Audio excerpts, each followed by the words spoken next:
San Diegans coming together this morning to rally against a rise in hate incidents targeting the Asian and Pacific Islander communities. This as the president and vice president visit Atlanta in the wake of the deadly shootings there. And more entertainment options returning to San Diego after the county moved up the state's tier list. ABC 10 News at 11 starts now. ABC 10 News at 11 starts now.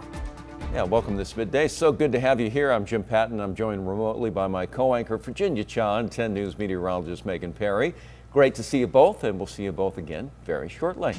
Well, that mass shooting in Atlanta coming after a year of increased reports of racist incidents and attacks targeting the Asian American community. And now a local group rallying to show support and send a message to stop the hate. ABC 10 News reporter Nate Holmes joins us live from the County Administration Building, where a rally is being held this morning. Nate? This is happening here in San Diego, it's happening across the nation, and it's happening across the world. So this is where we all gather in support. So it's a really big stance for us to come together, support one another within the community and across the communities across the nation. The group stood socially distanced outside of the County Administration Building, surrounding the podium that donned a sign saying Asians in Solidarity. According to the Stop AAPI Hate Reporting Center, in 2020, a total of 42 hate crimes have been reported here in San Diego County. An elderly Filipino woman was attacked on a San Diego trolley just last month. Although police have deemed this was not a hate crime, the incident did come as hate crimes against Asian Americans are on the rise nationwide. The Stop AAPI Hate Reporting Center says there has been over 500 anti-Asian hate incidents reported between January 1st and February 28th of this year. And we'll be hearing more from Nate Holmes a little bit later on in this hour. Meanwhile, President Biden leaving the White House this morning so he and Vice President Harris could meet with leaders in Atlanta today in the wake of the deadly mass shooting there. And we're going to get back to that in just a moment, but let's get to Jim with some of the latest other news. Jim? All right, Virginia, thank you. Well, new today, Legoland announcing that they are planning to reopen on April 1st. That's the first day the theme parks are allowed to welcome back visitors under state guidelines. It will start with what is being called preview days before reopening with access to more attractions on April 15th. Capacity will be limited, and the park said is giving priority to tickets to hotel guests and annual pass holders, among others. Guests are required to purchase tickets in advance online on the Legoland website. Well, starting today, movie theaters across the county will also open their doors. ABC 10 News reporter Marie Cornell talked to moviegoers here in San Diego who couldn't wait to be back. Like many families, we've gotten used to watching movies from the comfort of our living room, in our pajamas, with our snacks in hand and our kids nearby. But today, all of this will change. Yes, we're glad to be back. This feels so good, and it's a spring day. It feels like we're turning the corner on COVID. David and Janet Jacobs couldn't be any happier to be fully vaccinated, out of the house, and just moments away from catching a movie inside of the Angelica Film Center and Cafe in Carmel Mountain. Looking forward to having some quality entertainment in the movies, sitting down with other moviegoers. This is great. Movie theaters across the county are reopening today, now that San Diego is in the red tier. They can operate indoors with a maximum of 25% capacity or 100 people. We visited Reading Cinemas as they prepared to resume operations at their 3 locations. Dusting everything off, we're firing up equipment, we're turning on lights, we're most importantly just scrubbing, cleaning. But while the doors remain closed, the equipment sat idle, which is also what happened to their revenue.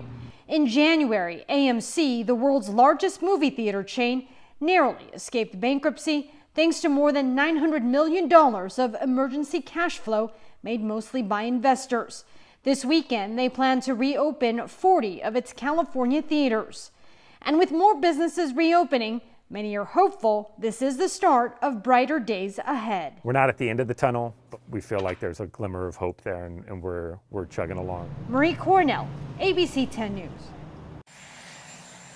As I mentioned, the president and vice president leaving Washington to meet with leaders in Atlanta today in the wake of those terrible shootings, a deadly shooting in Atlanta. Police still working to determine a motive, and they say nothing is off the table. That is as new details about the investigation emerge. ABC's Elwin Lopez has more.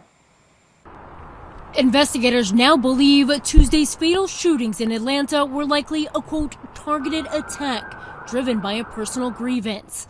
This according to a source briefed on the investigation. The investigation into a possible hate crime. Our investigation is looking at everything, so nothing is off the table. Authorities believe the suspect, 21-year-old Robert Aaron Long, purchased the gun used in the attacks just hours earlier. New surveillance video appears to show him walking into this spa where the first shooting took place.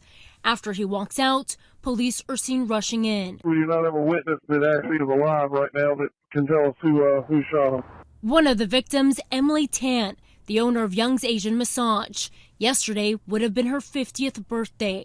I can't put any reasoning behind why somebody would want to do something so horrific to such nice people. Cherokee County Captain Jay Baker coming under fire after these comments, describing what Long told them. He was pretty much fed up and kind of at the end of his rope, and yesterday was a really bad day for him, and this is what he did.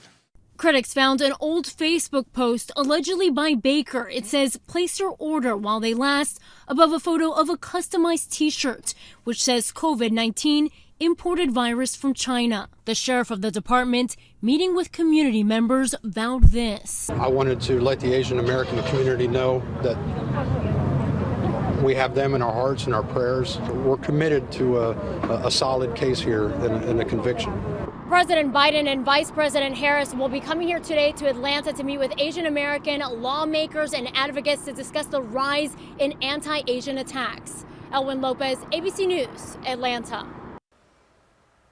And in light of those attacks, ABC News will air a 1-hour 2020 special tonight focused on those shootings in Atlanta and the attacks against Asian Americans. That airs tonight at 10 right here on ABC 10. Jim?